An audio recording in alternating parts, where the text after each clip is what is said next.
AI for Africa, what role can artificial intelligence play in Africa's economic transformation?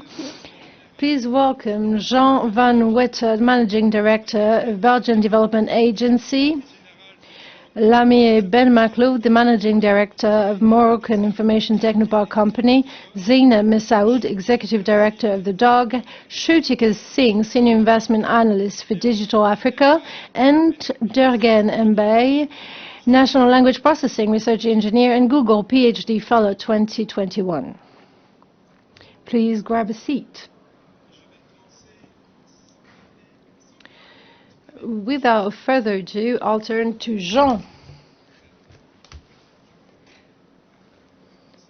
I know that you are needed in Brussels, and you will have to leave in a few seconds to go to Brussels. So I will start with you. It is an honor to welcome you here. You're a great friend of Emerging Valley. Can you give us a tangible example of projects supported by the Belgian Development Agency, a project that have managed to integrate AI in order to strengthen human rights in the digital world in Africa? Thank you for the invitation. I'm a great fan of Emerging Valley, and now that I know the camp, I'm a fan of the camp and happy to be a camper. Unfortunately, as you said, I will have to leave soon because we will award a prize about women entrepreneurship tonight with singers Youssou N'Dour and Axel Red. And given our environmental commitment to environment, we will go by train, so I have to leave. Thank you for inviting me. Thank you for giving me the floor. And before giving you more details about our activities, I would like to tell you that 3 months ago I was in Tallinn, in Estonia. I wanted to know more about the more AI revolutions, and there were some big names of AI, and they said that they didn't know what would happen next with AI. Although they're the ones who know the most about AI, they cannot anticipate what's going to happen. It can be scary, but it can also be an opportunity. At ENABEL, we are in the middle. We could try to anticipate the future challenges in Africa. We want to know what will change in development models. While in Tallinn, I was with the IBM director, and he said that one of his biggest clients was Saudi Arabia, that invest currently hundreds of thousands of millions of euros in AI and its potential for education services, agriculture, and so on. And as the agency director, I wonder what kind of relationship we can have. Europe and Africa are really close, but the world geopolitics are changing so fast. The Indian ambassador talked about what India was going in Africa, and as you know, AI is a revolution. There will be a revolution in many aspects of our society. If we don't seize this opportunity, some agencies such as my own could become dated in its services offer. So in Tallinn, but even before, I started thinking about what AI meant for the services we provided for our internal organization. To answer your questions about what we already do about AI, we work with European partners, including Expertise France, that's present here. We work on D4D Hub Africa, a collaboration between the African Union and the European Union about digital transformation. And against this background, we've supported the digital strategy of Rwanda and Senegal in the AI sector. There was a study travel from Senegal to Rwanda. We collaborate with Morocco on an ambition project called Itankin.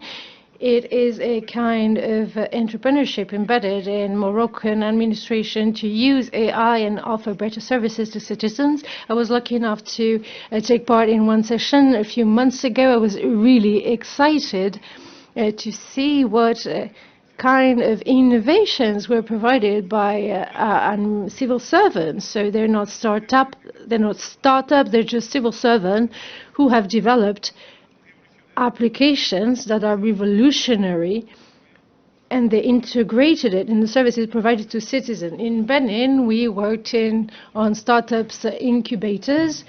There's AI in it too, so there's a lot we do about AI, but I don't think it's enough. Indeed, we should anticipate what AI means for basic services such as education, health. Take education in Congo. There's an educational demand. There are other challenges to face. And if we want to face the demographic challenge, we need to build one school a day. We also need to provide training to teachers. Teachers should be well paid, but at the moment, the state doesn't have enough money to provide decent salaries to teachers. So AI can help us get done with e-learning. But we could imagine a virtual learning teacher that could identify students that have issues, that could identify students who don't listen, who can provide customized services to students. That's also part of the future of education. So you might think I'm being optimistic. You might say that we don't have enough infrastructure, that this is not a democratic enough process. You may be right, but when you see how fast the telecommunications network is developing on the continent, I think that we might go really fast too. So how can AI help us improve our continent without forgetting the risk implied? That's why we've got a national support strategy. We want Africa to get enough data. We also want to prevent AI risk because data banks will be overall European. There won't be many data centers in Africa. So we want to make data safer in Africa, but we need most of all a reflection. We need to launch a discussion. I would like to apologize for not listening to the speeches of my fellow panelists. Thank you very much, Jean. Please, an applause for Jean. We totally understand that you have to go.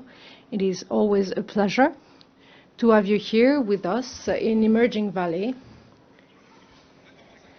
I still have 5 minutes to go, says Jean. Okay, so let me take the opportunity to ask another question to Jean. We have 3 minutes left so that you can go catch a train. What do you think are the possible synergies between African and European politics in the AI sector? As I said in my introduction, AI changed the situation. We are equal in front of this upcoming revolution. And as we saw with the mobile banking revolution in Tanzania, and I always take this example, but I lived in Tanzania for 6 years, and 6 years ago I went back to Belgium, and I used to see telecommunications advertisement that offered services that had already existed in Africa and Tanzania for 6 years. So that's an example of what Africa can do. And I do think that synergies are an opportunity to redefine our cooperation and to face together this collective challenge that is crucial for the world. We need to find potential synergies to develop new services that are necessary in Africa as well as in Europe, because we only at the start of AI. And I think that Africa has a great potential, as said by the Ivory Coast Prime Minister. The main opportunity of Africa is its youth, since half of the population is young, which means that most people are digital natives, as we call them. So you will say, yes, that there are many Africans who don't who can't access technology. That is true. But I went to Kinshasa in Congo. There's the Kinshasa Digital Academy, where you will find students from the whole country. They are really innovative. They have a spark in their eyes. They want to move forward. So I'm very optimistic. I am convinced that the future of AI may happen in Africa rather than in Europe, even though I heard what the local elected representative said earlier. But I do think that AI will change the cooperation between Africa and Europe and make it more productive. Thank you very much, Jean, and hope to see you soon. You were the introductory keynote speaker. Thank you very much, Jean. And now over to Derguene and MBAYE. We are honored to have with us an AI expert who has studied AI, who has made a PhD at Google. Today, Senegal and Expertise France, this program's partner, is one of the first countries of the continent African which has a national strategy about AI. So in your opinion, nowadays, what are the opportunities and examples of use of AI in Africa? And there's a subject, a very technical topic that you have studied, which is called natural language processing. So what about it? Can you hear me?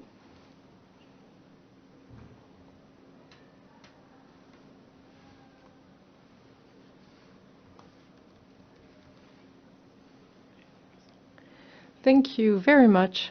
Good morning. First of all, I am delighted to take part in this event and to discover the local ecosystem. As you can see, this past 5 years regarding AI in Africa, there's an increasing number of African countries that are interested in this topic. First of all, Mauritius, which is the first African country that published a national strategy about AI, and since then many countries followed suit. Some of them are drafting a national strategy, such as Senegal. And Senegal actually has published its own AI national strategy that was supported by Expertise France.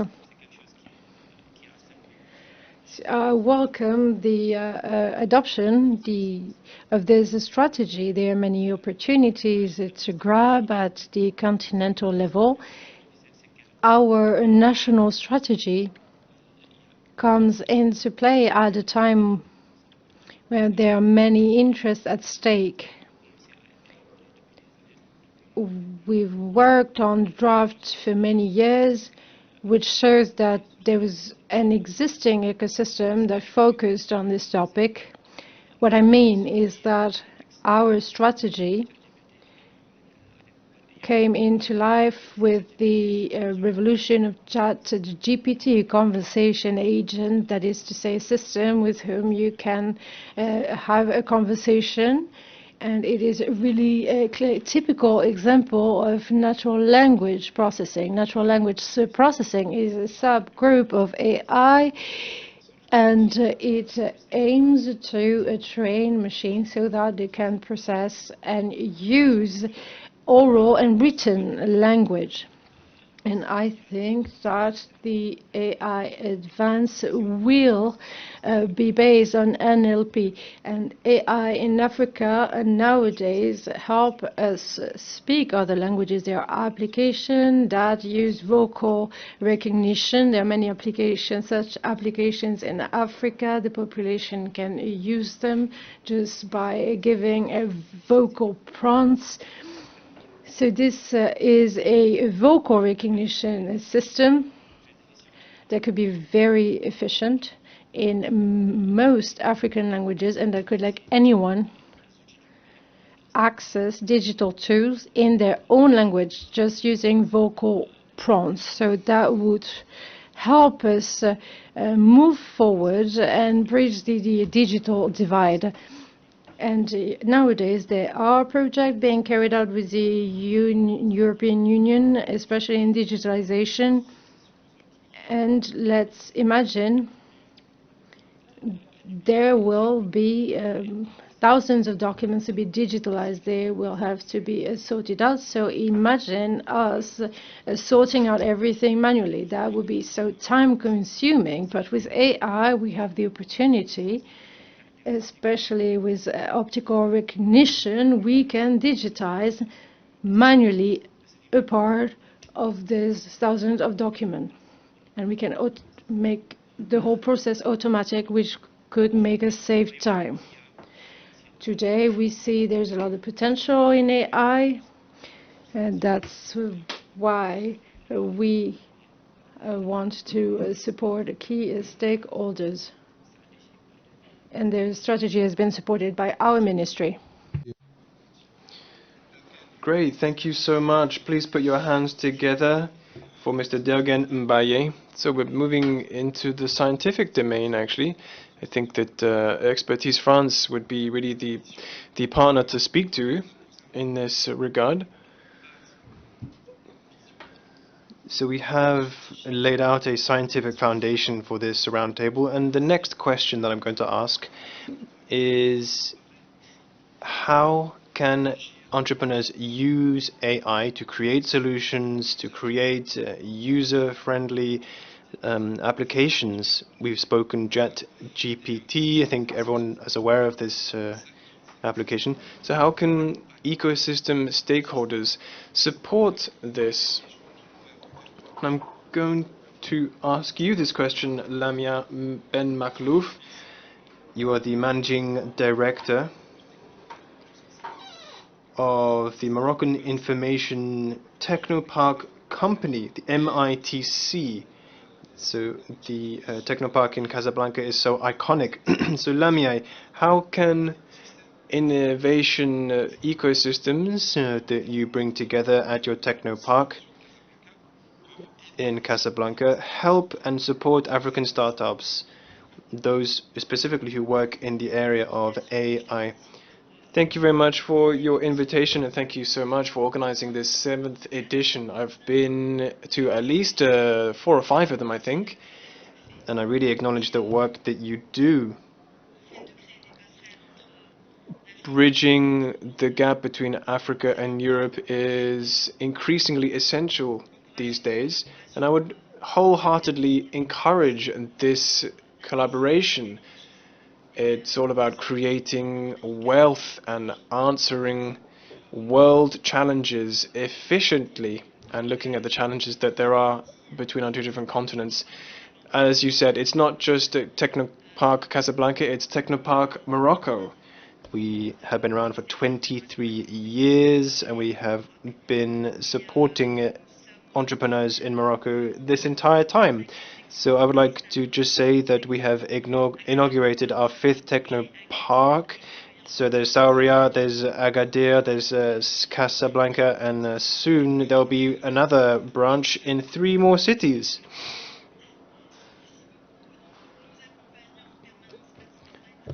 So we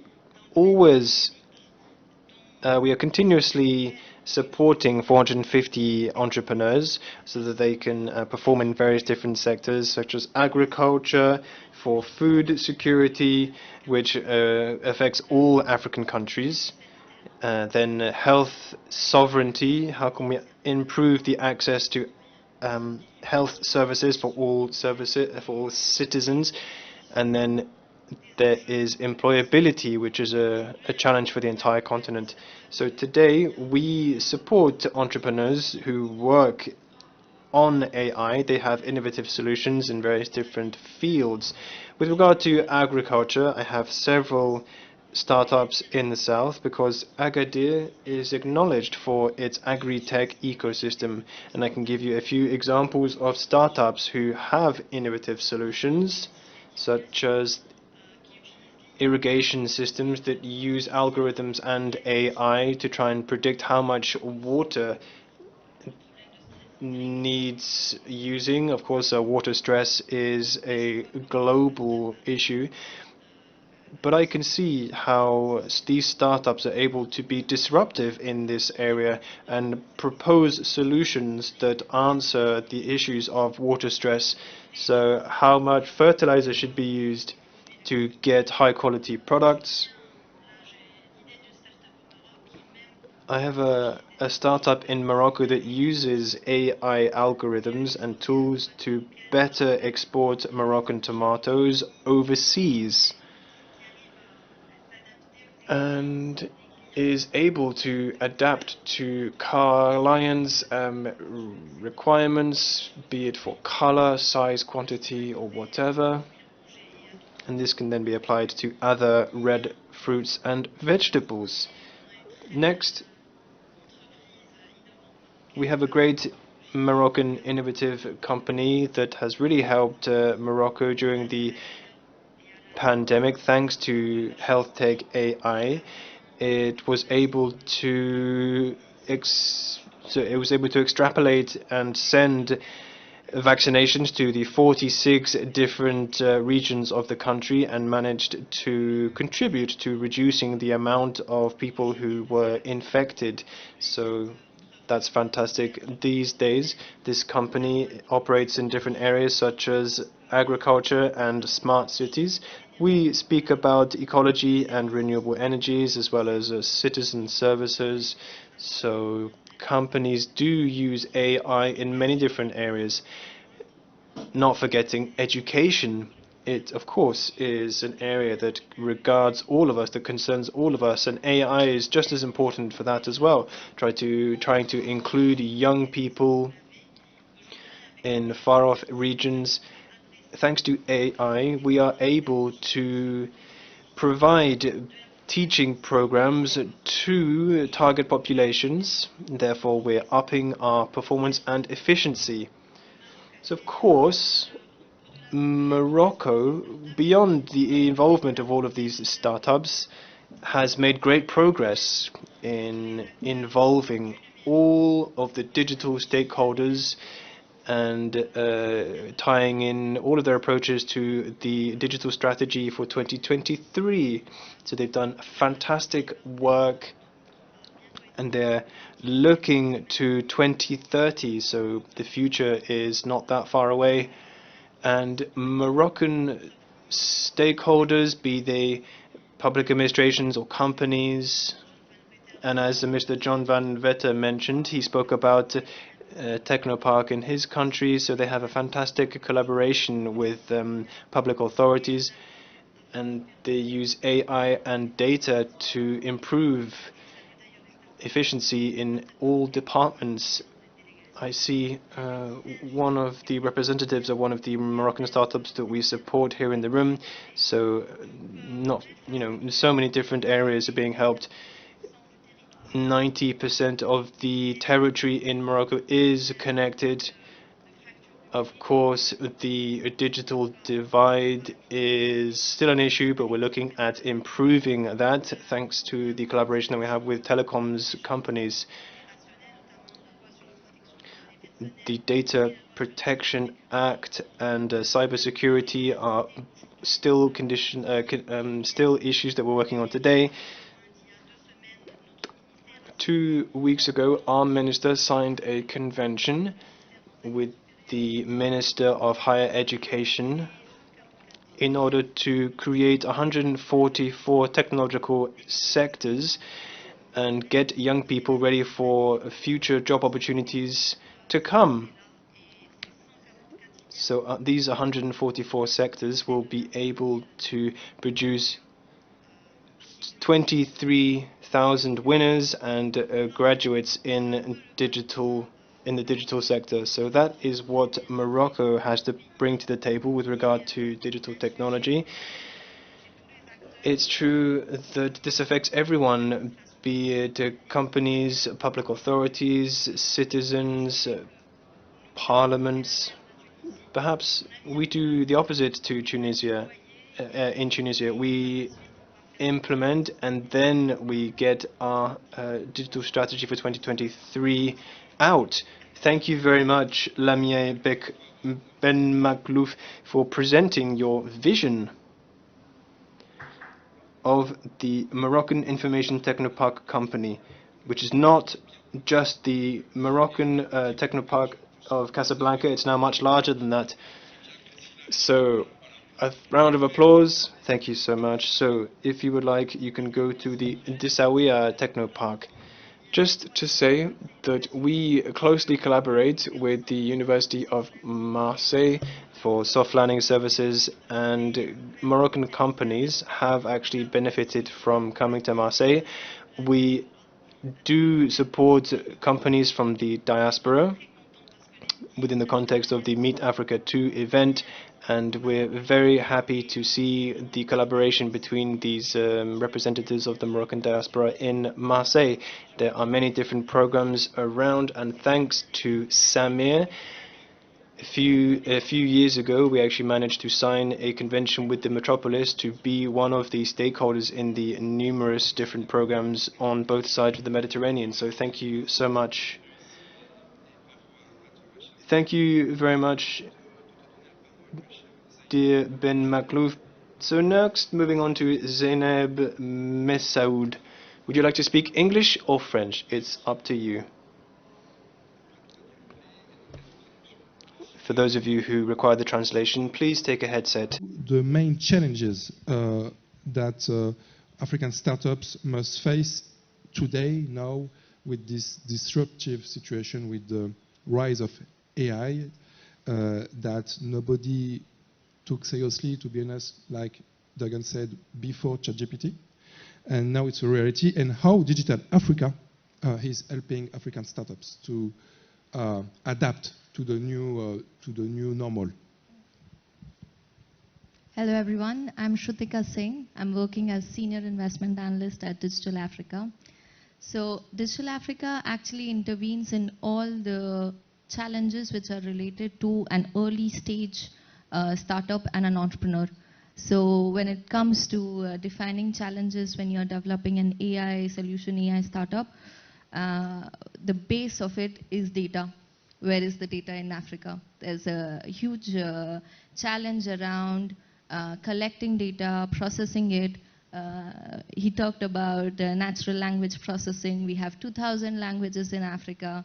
How do you start to understand all of that? So, so that's one of the basic models which start to get developed in an AI startup. The next problem, I think, which is around the AI startups is, of course, the environment in which they are developing. So the environment, when we talk about a regulatory environment which is nourishing these kind of startups, we need to have more open and collaborative way of working. The data which has been collected from one startup or let's say Google institution should be shared with other ones. So that is another challenge that the startups of Africa are facing. I'll quickly come to how Digital Africa is playing its role. So Digital Africa is kind of trying to approach it in a vertical way. So when it comes to, like, when you're constructing a building, we start to think about the foundation first. So the foundation that we are trying to build is around the environmental. The regulatory environment needs to be good.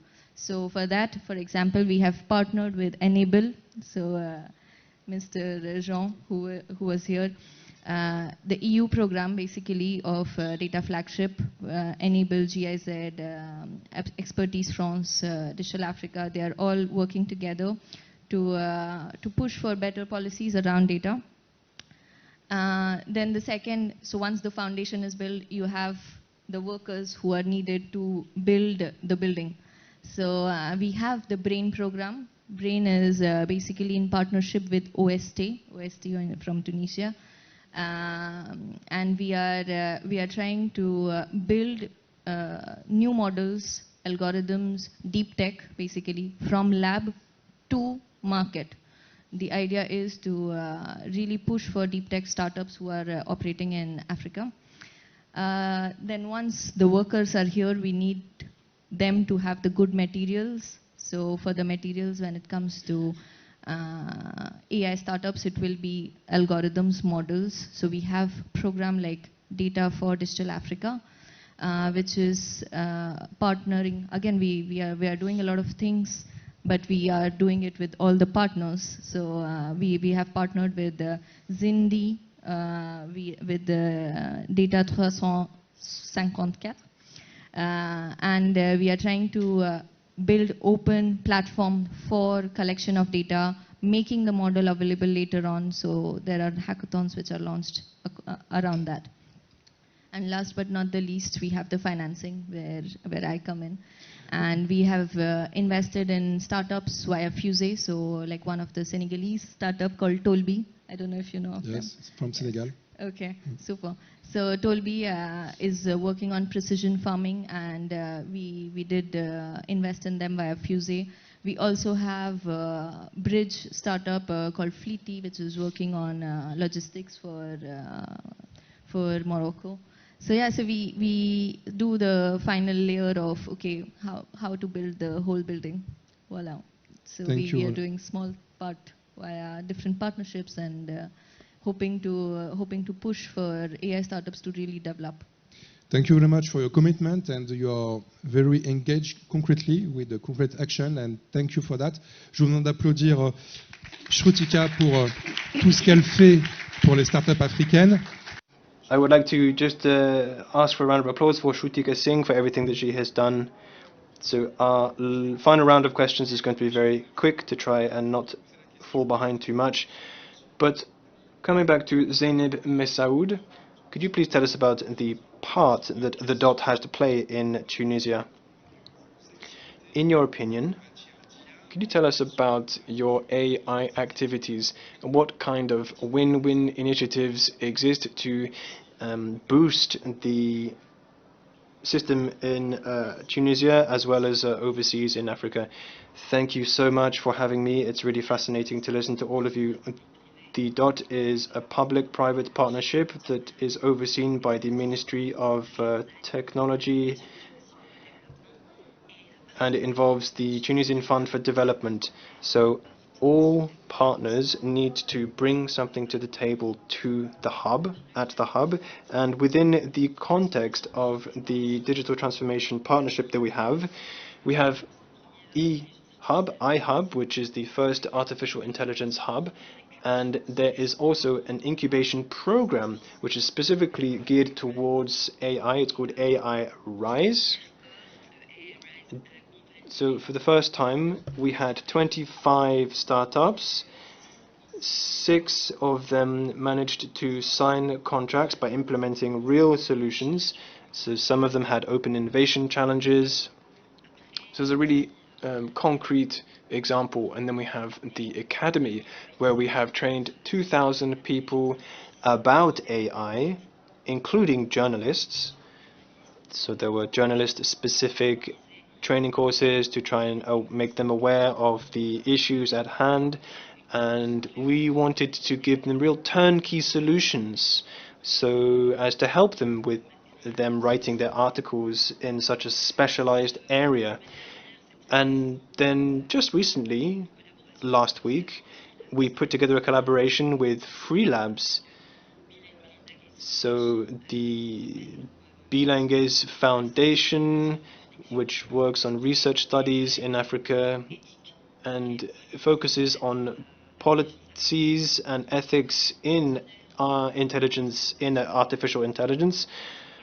So this is a Tunisian research project, and we have put together a focus group with private partners, including academics and startups. Then there are also institutional partnerships that think hard about AI and AI strategies within the context of public policies. So what is the relationship between all of that? Just to come back to the question with regards to the win-win collaboration you mentioned. For me, the first thing we need to do is set up collaborations between different partners, be they academic, public or private. We need to have startup cohorts, because for me this is really the basis of everything that is being done with AI these days. So it's true that AI is not going to take over the world. Therefore, we really need to be collaborating to build our capacities, to set up training courses, and this pool is going to be working on AI of tomorrow. Of course, there is responsibility, there is ethics, there is inclusion. These are important factors that we all need to be working on together so that we can promote innovation and continue setting up programs and helping startups and you know, putting forward what we know, trying to help the situation as much as possible. And of course, we very much hope that AI will have a more important role to play in the future than it has at the moment. Thank you very much, Zeineb MESSAOUD, Executive Director of TheDot. We're coming to the end of this plenary session. So we're going to go around the panel one more time, and we're going to give maybe 1 minute, 1.5 minutes to each participant to wrap up. So Derguene, these days, the Senegal has ambitious national strategies about AI. Can you tell us about this, please? Give us more information about the impact that this will have on the Senegalese ecosystem. For me, the issues are first and foremost geopolitical. We know that the Russian president said that AI is going to be an incredibly important part of tomorrow. So African countries need to position themselves very early with regard to AI so that they can adopt relevant strategies and not fall behind. The issue is that the Senegalese government sees AI as a real potential to boost youth employment and public transformation. We spoke about digitalization of administrative considerations and boosting the country's global ecosystem. We need to be creating synergy between the creation of strategies and everyone involved in the processes. And as was mentioned earlier on, we must absolutely underpin the collaboration between partners, be they private, public, or whoever. So we absolutely focus on these issues. Then, of course, AI must absolutely be benefiting the population. This can improve living conditions by implementing ethical AI programs. So this is where we want to be heading. This is why we have implemented this strategy, because AI affects everyone, jurists, financiers, whoever that may be. Of course, we then need to include a representative sample so that the ideas can be as inclusive as possible with local and international stakeholders. So expertise, France has fantastic certifications that are very relevant indeed. We have very complementary acts such as the AI cluster.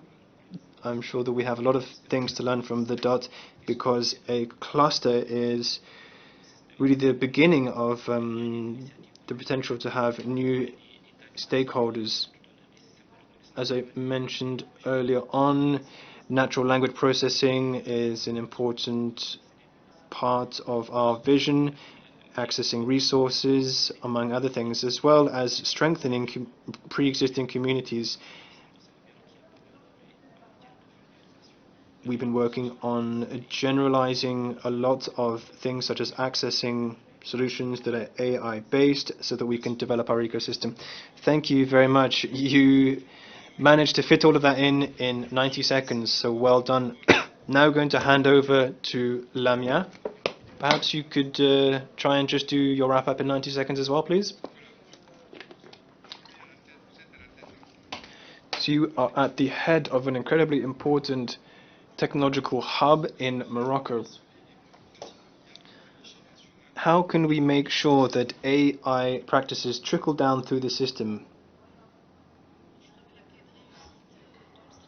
For me, the key to AI strategies is the synergy between different stakeholders. As we mentioned earlier on, we have good collaboration between public administrations, the private sector, civil society, universities, industrialists. And this is how we are going to be able to continue performing very highly in the ecosystem. So there's a 360 awareness, and in Africa we must absolutely be ready, because the youth is the capital of the future, if I may say so, and digital technology is an inevitable part of that. So synergy between African countries, so we do have common challenges, and some countries are more advanced than others, so there must be a level of exchange of best practices.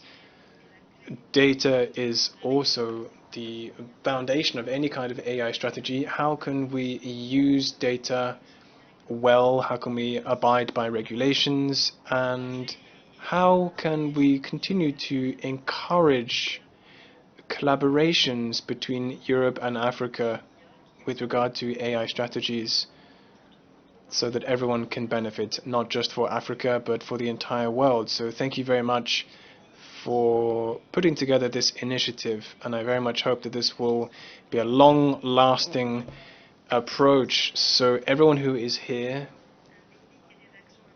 has a lot of potential to contribute to ensuring that AI performs to the best of its ability and benefits as many people as possible. Thank you so much, Lamiae. So, Zeineb. Yeah, so I continue in English, and you can, of course, answer in English. As an investor, have you developed investment thesis specifically for IA-based businesses, IA-based startups? And what, if you can answer in less than 2 minutes, which space do you give to the question of ethics in your decision to invest? Yeah, thank you, Sami, for the question. So right now, when you look at the state of IA or AI in Africa, you have around 2,400 companies, more than 2,400 companies, which say that they have skills and abilities that they are developing for pushing their startups in the AI field. But when we go on the ground and try to invest in startups which are pushing for AI, you can really count on your fingertips the number of startups which are actually there with the core of AI. So the first thing that we look at is, like on the huge spectrum of AI, where are you placed? Are you collecting data and just analyzing it, or are you actually developing models? How does the data work for you? The more advanced you are, the more privacy issues start to build in, the more bias can start to play a role. So we make sure from the RSA or ESG way that it needs to be philosophy which is ingrained within your startup, that you need to maintain privacy. You need to maintain the fact that the bias can be attained from the data that you are sourcing. So you need to make sure that you are hedging all those problems while you are constructing this model. And last but not the least, we also try to push for women startups who are enabling the AI and pushing for better economy development. So we have like a whole preference and weightage being given to AI by women. Voila. Thank you. Thank you very much. Congratulations. Merci Shrutika. Ma chère Zeineb, le mot de la fin, en 2 minutes, 1 minute 30. Voilà, mais allez, 2 minutes pour conclure. In 90 seconds, could you please tell us more? So we had